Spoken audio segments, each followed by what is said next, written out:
मैं मूल रूप से किरण वंश का एक अद्वितीय प्रतिभाशाली प्राणी था। जब आकाश में लोंगहान युग के प्रारंभिक काल में तीनों कुलों ड्रैगन, फीनिक्स और किरीन के बीच भीषण युद्ध छिड़ा, तो मैंने अपनी आंखों से अपने ही किरीन बांधवों को ड्रैगन और फीनिक्स कुलों द्वारा बेरहमी से संहार होते देखा। इसके बावजूद मैं अपने कबीले की रक्षा के लिए विदेशी शत्रुओं के विरुद्ध खड़ा नहीं हुआ, बल्कि मुड़कर प्राग ऐतिहासिक होंगहुआंग सीमांत क्षेत्रों की ओर चल पड़ा। इसका कारण यह था कि पुनर्जन्म लेकर आया मैं केवल एक छोटा सा अग्नि किरीन फायर किरीन था, और मेरी वर्तमान साधना के साथ युद्ध के मैदान में कूदना आत्मघाती होता। सौभाग्य से एक अग्नि किरीन के रूप में जन्मजात अग्नि पर मेरा नियंत्रण था। बस साधना और विकास के लिए पर्याप्त समय चाहिए था, ताकि भविष्य में मैं इस प्रागैतिहासिक विश्व में अपना वर्चस्व स्थापित कर सकूं। कई वर्षों तक भटकने के बाद मेरा शरीर एक वयस्क किरीन के आकार का हो गया, और मैं अकेले ही 10,000 पर्वतों शिवान दशान की अगाध खाई के किनारे पहुंच गया। यह स्थान छिपने के लिए सर्वोत्तम था। उस खाई की गहराई में मुझे पृथ्वी की अग्नि अर्थ फायर की एक किरण महसूस हुई, जो मेरी साधना के लिए अत्यंत आवश्यक थी। ठीक उसी समय मेरे कान में एक मशीनी आवाज गूंजी, बधाई हो मेजबान, गॉड लेवल चॉइस सिस्टम सफलतापूर्वक जुड़ गया है। सिस्टम अब एक कार्य जारी करता है। किरीन वंश का आदि किरीन वर्तमान में जुलांग और युआन फेंग के साथ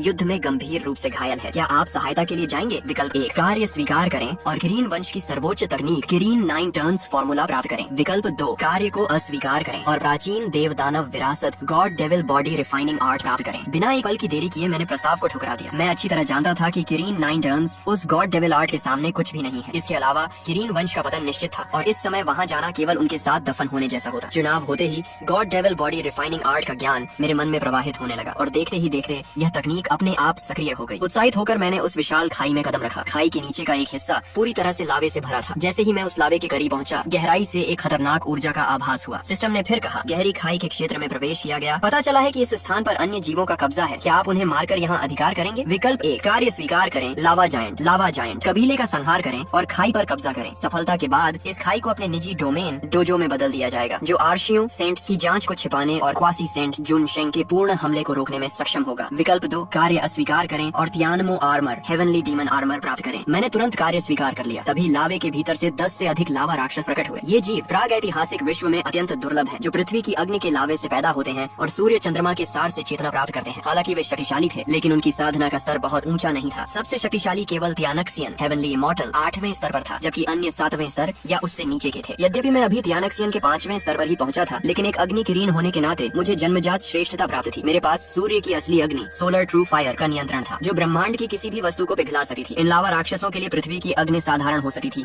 लेकिन मेरी सूर्य की अग्नि के सामने वह तुच्छ थी। मैंने बिना संकोच अपना सबसे शक्तिशाली प्रहार किया, उन पर सूर्य की असली अग्नि की बौछार की, और इससे पहले कि वे कुछ समझ पाते, वे राख में बदल गए। राक्षसों का सफाया करने के बाद मैंने उस स्थान पर पूर्ण अधिकार कर लिया। सिस्टम का पुरस्कार जारी हुआ, और एक रहस्यमयी शक्ति ने उस खाई को ढक लिया, जिससे बाहर कोई हलचल महसूस नहीं हुई। बाहर की दुनिया में उथल पुथल जारी रही। ड्रैगन, फीनिक्स और किरीन के बीच युद्ध का अंत कब होगा, कोई नहीं जानता था। अनगिनत जीव मारे गए और धरती खून से सन गई। अंततः वह दिन आया जब आदि किरीन की मृत्यु हो गई, जुलांग कैद हो गया और युआन फेंग का पतन हुआ। तीनों कुलों की शक्ति समाप्त होने पर विश्व में थोड़ी शांति आई, लेकिन भविष्य को जानने के नाते मुझे पता था कि यह बाहर निकलने का सही समय नहीं है। अभी और भी बड़ी घटनाएं होनी बाकी थी। सिस्टम ने पुनः पूछा, आदि किरीन की मृत्यु हो चुकी है, किरीन वंश संकट में है। क्या आप बचे हुए सदस्यों को इकट्ठा कर किरीन वंश के गौरव को फिर से स्थापित करने और दुनिया पर राज करने के लिए तैयार हैं? विकल्प 1, कार्य स्वीकार करें और 5 स्टार 7 फायर फैन प्राप्त करें। विकल्प 2, कार्य अस्वीकार करें और 5 प्राचीन ध्वजों में से एक लीदी यांग गुआंग ध्वज of the ground flaming light flag प्राप्त करें। नए कार्य को देखकर मैंने शांति से सिर हिला दिया। ऐसा लगा कि यह सिस्टम मेरे ही विचारों के अनुरूप है। अस्वीकार करने पर मुझे वह ध्वज प्राप्त हुआ, एक प्राचीन आध्यात्मिक खजाना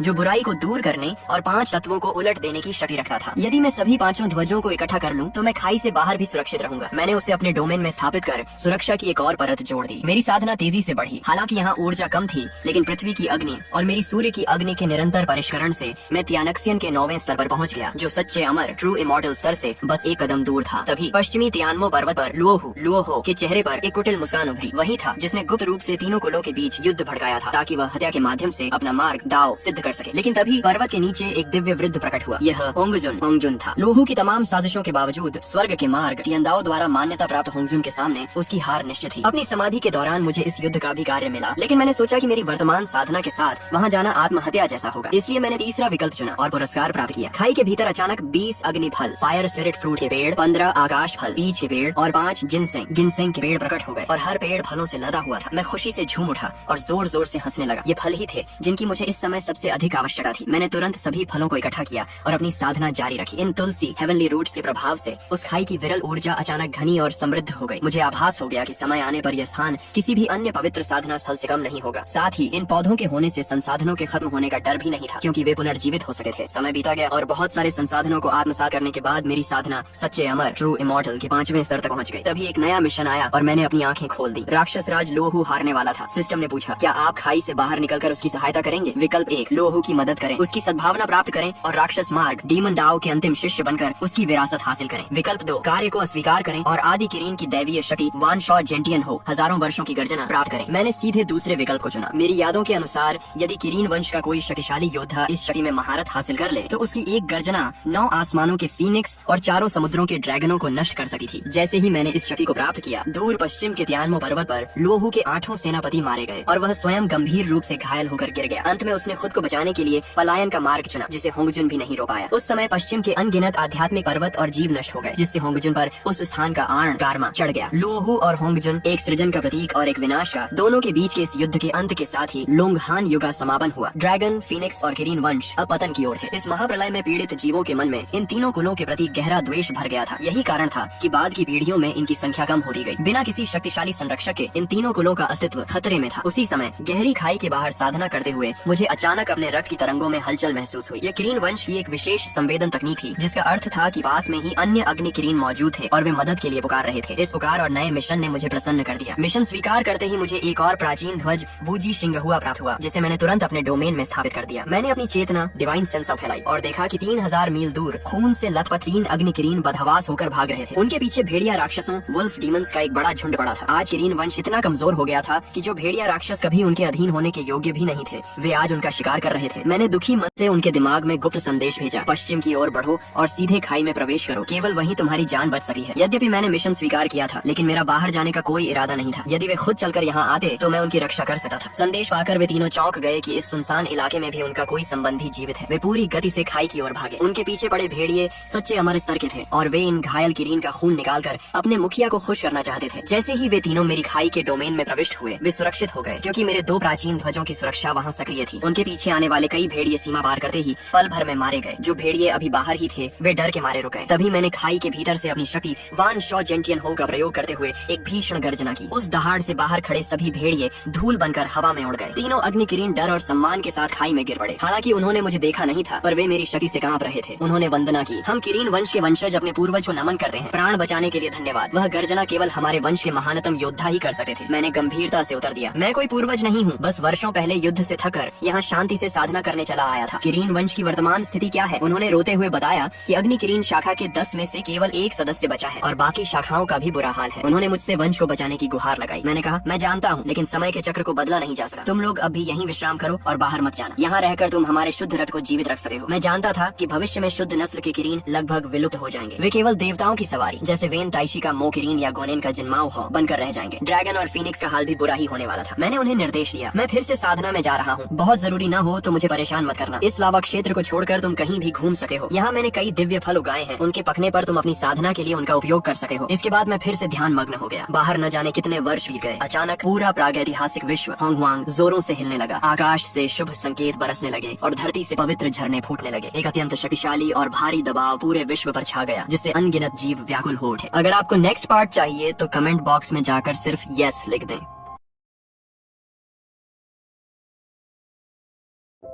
आसमान में छाई बैंगनी आभा और चारों ओर व्याप्त धुंध के बीच पूरे होंगहुआंग ग्रेट विल्डरनेस में आध्यात्मिक ऊर्जा लिंकी तीव्रता से उमड़ने लगी। मूल रूप से कई सींगों और बालों वाले मृत प्राय चेतना वाले और बिना किसी बुद्धि के रहने वाले जीव इस क्षण पूरी तरह से प्रबुद्ध हो गए। उन्हें सांस लेने और साधना करने की सरल विधियों का ज्ञान प्राप्त हुआ। मैं होंगजुन हूँ। आज मैंने सत्य का मार्ग पाकर पवित्रता सेंटहुड प्राप्त की है। सृष्टि के रहस्यों को समझने के कारण मैं स्वर्ग की ओर से उपदेश दूंगा। 3000 वर्षों के बाद भाग्यशाली जीव 33 हेवेंस के बाहर जियाओ गोंग शाओ पैलेस में आकर मेरा उपदेश सुन सकते हैं। ये घोषणा पूरे होंगहुआंग में 10 वर्षों तक गूंजती रही। रसातल अबिस में एकांत साधना कर रहे मैंने धीरे से अपना सिर आकाश की ओर उठाया। होंगजुन संत बन गए थे। उनकी पवित्रता के कारण अनगिनत जीवों की बुद्धि जागृत हुई और भारी मात्रा में पुण्य मेरिट्स उत्पन्न होकर पूर्व की भूमि की ओर बहने लगा। यह स्वर्ग का पुरस्कार था उन लोगों के लिए जिनका होंगहुआंग के प्रति बड़ा योगदान था। स्वर्ग और पृथ्वी का यह दृश्य वास्तव में विस्मयकारी था। होंगजुन के संत बनने पर क्या मुझे रसातल से बाहर निकलकर उन्हें बधाई देने जाना चाहिए? विकल्प 1, कार्य स्वीकार करें और वुलोंग इमॉर्टल ग्रेव का एक हिस्सा प्राप्त करें। विकल्प 2, कार्य को अस्वीकार करें और 30 लाख 3 मिलियन पुण्य प्राप्त करें। होंगजुन के आश्रम की ओर बहते हुए पुण्य को देखकर मेरे मन में थोड़ी ईर्ष्या हुई, लेकिन नए कार्य के प्रकट होने से पूर्वज होंगजुन थोड़े भ्रमित हुए। उन्होंने अपनी उंगलियों पर गणना की, लेकिन कुछ भी पता नहीं लगा पाए। एक संत होने के बावजूद वे इस क्षण असमंजस में थे। 30 लाख पुण्य प्राप्त करने के बाद मैंने तुरंत उन्हें आत्मसात करना शुरू कर दिया। मेरा साधना स्तर कल्टीवेशन सीधे स्वेन सियन के चौथे स्तर पर पहुंच गया। फिर 5 लाख और पुण्यों को आत्मसात करने पर मैं स्वेन सियन के 9वें स्तर पर पहुंचा। 1 मिलियन और पुण्यों के साथ मैंने ताइयी स्वेन सियन के तीसरे स्तर में प्रवेश किया। शेष 1 मिलियन पुण्यों को भी मैंने बिना किसी संकोच के आत्मसात किया। जब पूरे 30 लाख पुण्य समाप्त हुए तब तक मेरी साधना ताइयी स्वेन सियन के छठे स्तर तक पहुंच चुकी थी, जो गोल्डन इमॉर्टल जिन सियन पद से मात्र 1 कदम दूर थी। 30 लाख पुण्यों को आत्मसात करने के बाद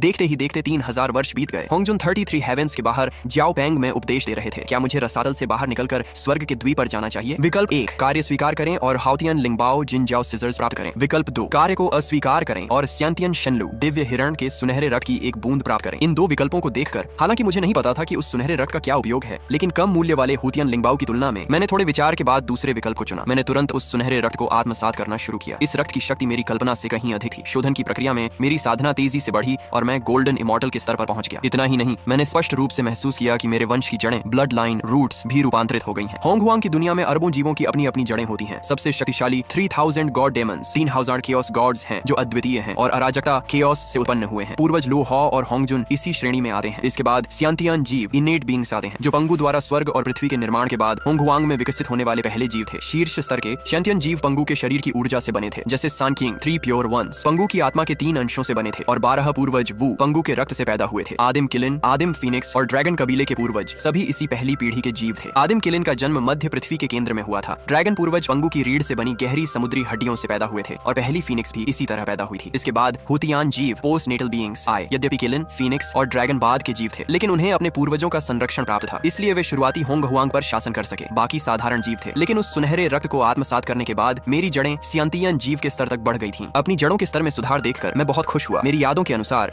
सियांतियन जीव आसानी से क्वाजाई सेंट के स्तर तक पहुंच सके हैं और उनकी युद्ध शक्ति अद्वितीय होती है। होंगहुआंग की साधना में यदि आप शिखर तक पहुंचना चाहते हैं तो गहरी जड़ें होना अनिवार्य है, अन्यथा आप जीवन भर साधना करने के बाद भी किसी एक स्तर पर अटक सकते हैं। जैसे जैसे मेरी साधना बढ़ी, मेरा प्रभाव और अधिक शक्तिशाली होता गया। रसातल में साधना कर रहे 3 अग्नि किलिन इस ऊर्जा से चौंक गए और उनके चेहरों पर भय मिश्रित सम्मान दिखाई देने लगा। अपने कबीले में शक्तिशाली योद्धाओं के सामने होने पर भी उन्होंने कभी ऐसा दबाव महसूस नहीं किया था। यह रक्त की गहराई से आने वाला दबाव था जिसका वे विरोध नहीं कर सके। मैंने धीरे धीरे अपनी ऊर्जा को समेटा। अपनी साधना के कारण मैं इतना मग्न था कि मुझे पता ही नहीं चला कि मैंने रसातल के उन 3 नन्हे जीवों को डरा दिया है। मैंने उन पर अधिक ध्यान नहीं दिया और अपनी साधना जारी रखी। देखते ही देखते और 3000 साल बीत गए। अब मेरी साधना गोल्डन इमॉर्टल के 9वें स्तर पर थी। होंगजुन के पहले उपदेश के समाप्त होने के कुछ ही समय बाद दूसरा उपदेश शुरू हुआ और सिस्टम का नया कार्य सामने आया। होंगजुन 33 हेवेंस के बाहर जियाओ पेंग में दूसरी बार उपदेश दे रहे थे। क्या मुझे बाहर जाना चाहिए? विकल्प 1, कार्य स्वीकार करें और होंगजुन के शिष्य बने। विकल्प 2, कार्य को अस्वीकार करें और पंगु के रक्त एसेंस ब्लड की एक बूंद प्राप्त करें। इनाम देकर मैं दंग रह गया और मेरे मुंह से अचानक निकला, वाह! मैंने कभी नहीं सोचा था कि मुझे पंगु का रक्त मिलेगा। इसे आत्मसात करने के बाद साधना और जड़ों दोनों में भारी सुधार होगा। रक्त प्राप्त करने के बाद मैंने तुरंत उसे शोधित करना शुरू किया। पूरी तरह आत्मसात करने के बाद मेरी जड़ें टॉप टियर सियांतियन शीर्ष स्तर के जन्मजात जीव में बदल गईं और मेरी साधना औपचारिक रूप से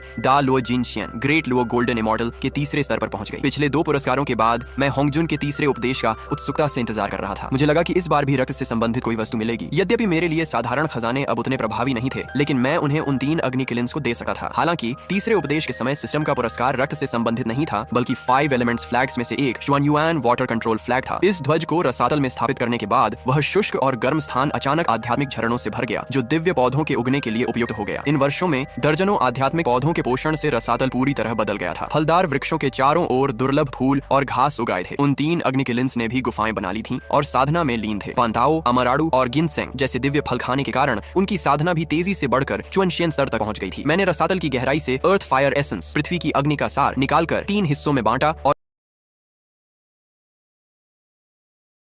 और उन्हें उपहार स्वरूप दिया ताकि उनकी शक्ति और बढ़ सके। भूतिया अग्नि का वह स्रोत अर्थ फायर सोर्स अब मेरे लिए बहुत उपयोगी नहीं रहा था, लेकिन उन 3 नन्हे जीवों के लिए यह एक दुर्लभ अवसर था। उनके शरीर के भीतर की जन्मजात अग्नि जब तक उनकी साधना एक निश्चित स्तर तक नहीं पहुंच जाती, उसकी शक्ति इस भू अग्नि अर्थ फायर की तुलना में बहुत कम थी। इस भू अग्नि के स्रोत को परिष्कृत रिफाइन करने से उनकी शक्ति और युद्ध क्षमता में तेजी से वृद्धि हो सकती थी। अचानक बुझो पर्वत माउंट बुजू से एक दिव्य प्रकाश स्वर्ग की ओर फूटा, जैसे कोई आत्मिक खजाना लिंगबाओ प्रकट होने वाला हो। क्या मुझे खजाने की खोज में रसातल से बाहर निकलना चाहिए? विकल्प 1, कार्य स्वीकार करें और सियांतियन लिंगबाओ निन्यानवे सियांतियान सांपो लॉकी ज्यूज्यू सांपो गुड़ प्राप्त करें। विकल्प 2, कार्य को अस्वीकार करें और दिव्य शक्ति chaos divine fire palm chaos divine fire palm प्राप्त करें। खजाने की खोज के इस अचानक आए कार्य ने मेरा ध्यान खींचा। इस समय होंगजुन का अंतिम उपदेश समाप्त होने वाला था। बुझाऊ पर्वत पर प्रकट होने वाला खजाना निश्चित रूप से वह प्रसिद्ध 7 कलर्ड गॉड वाइन ही होगा। एक ही बेल पर 7 सियंटियन लिंगबाओ लगे थे, जिनमें से प्रत्येक की अपनी अद्वितीय और सर्वोच्च शक्ति थी। यह बेल होंगहुआंग की प्रसिद्ध आध्यात्मिक जड़ों तियंडी लिंगन में से एक थी। इस समय उन लौकियों के पकने का समय रहा होगा जो भाग्यशाली लोगों को प्राप्त होनी थी। वह 99वें सांपो लौकी उन्हीं 7 लौकियों में से एक थी जो बाद में होंगहुआंग के सबसे उदार व्यक्ति होंगयुन को मिली थी। लौकी प्राप्त करने के बाद होंगयुन चुपचाप चले गए थे, लेकिन कुनपेंग की साजिश का शिकार होकर अंततः उनकी दुखद मृत्यु हो गई। होंगयुन ने दूसरों पर बहुत अधिक भरोसा किया और बहुत जल्दी मारे गए। अपनी शांतियन जड़ों के साथ जो होंगहुआंग के इतिहास के पहले लाल बादल रेड क्लाउड से बनी थी, उनकी साधना अत्यंत शक्तिशाली थी। यदि वे जीवित रहते तो निश्चित रूप से एक स्वतंत्र और सुखी जीवन जीते। विशेष रूप से उनके प्रिय मित्र जेनयुआनजी जिन्हें बाद की पीढ़ियों में अमर पूर्वज एंसेस्टर ऑफ अर्थ इमॉर्टल्स के रूप में जाना गया, उनकी साधना उस समय होंगयुन से कम थी। ये सोचते ही मेरा मन विचलित हो उठा। जल्द ही राक्षस वंश याओ ट्राइब का उदय होगा। डोंगहुआंग ताई और राक्षस सम्राट डिजुन पूरे होंगहुआंग के राक्षसों को एक साथ मिलकर राक्षस स्वर्ग याओ हेवनली कोर्ट बनाने के लिए बुलाएंगे। इसके बाद उनका नए उभरते वू वंश वू ट्राइब के साथ संघर्ष होगा, जिससे महान वू याओ आपदा ग्रेट लिच कैटास्ट्रोफी शुरू होगी। ये आपदा इतनी व्यापक होगी कि सभी राक्षस इसमें फंस जाएंगे। यहाँ तक कि ड्रैगन हन लॉन्ग हान आपदा से बचे हुए किलिन फीनिक्स और ड्रैगन भी इसमें शामिल होने के लिए उकसाए जाएंगे और अंततः मृत्यु को प्राप्त होंगे, जिससे उनके पुनरुत्थान की सारी उम्मीदें खत्म हो जाएंगी। मैं ऐसा अंत नहीं देखना चाहता था। ड्रैगन हन आपदा किलिन वंश का भाग्य थी जिसे बदला नहीं जा सकता था, लेकिन वू याओ आपदा से बचने का अभी भी अवसर था। पता नहीं अब कितने किलिन जीवित बचे हैं। यदि मैं कुछ कबीले के सदस्यों को रसातल में लाकर साधना के लिए इकट्ठा कर सकूं तो अधिक किलिन जीवित बच पाएंगे। किलिन वंश की जड़ें असाधारण हैं। यदि पर्याप्त संख्या में सदस्य बच जाते हैं तो भविष्य में मेरे कार्यों में भी सहायता मिलेगी। ये सोचकर मैंने तुरंत रसातल के उन 3 अग्नि किलिन्स को बुलाया। एक ऐसी आपदा आने वाली है जिसकी कल्पना भी नहीं की जा सकती। एक ही वंश का होने के नाते मैं अपने कबीले के लोगों को बिना किसी उम्मीद के इस संघर्ष में फंसते और नष्ट होते नहीं देख सकता। अब मैं तुम्हें एक दिव्य शक्ति प्रदान करूंगा जिसका नाम चाओस डिवाइन फायर पाम है। तुम में से जो सबसे पहले इसमें महारत हासिल करेगा उसे ही मैं मध्य पृथ्वी सेंट्रल ग्रेट लैंड भेजूंगा, ताकि वह जीवित बचे हुए किलिन सदस्यों को खोजकर इस रसातल में वापस ला सके। अगर आपको नेक्स्ट पार्ट चाहिए तो कमेंट बॉक्स में जाकर सिर्फ यस लिख दें।